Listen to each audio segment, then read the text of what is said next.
বাসুদেব চালনা করছিলেন। তো সেই বাসুদেব দলের মধ্যে এক নতুন বাসুরের সাথে যোগদান করেছে, আমদানি করেছে।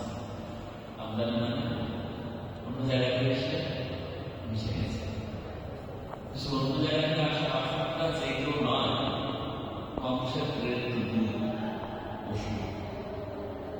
বৎসের আকার ধারণ করে এসেছিল, বৎসমান বাসু গোবৎসের আকার ধারণ করে আসে, তাই তার নাম হয়েছিল বৎসাসুর।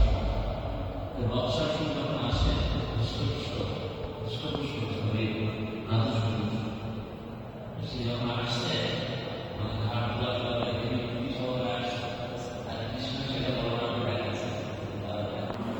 কিন্তু অসুর বুঝতে পারলো না যে কৃষ্ণ বলরাম অলরেডি বুঝেই গেছেন যে সে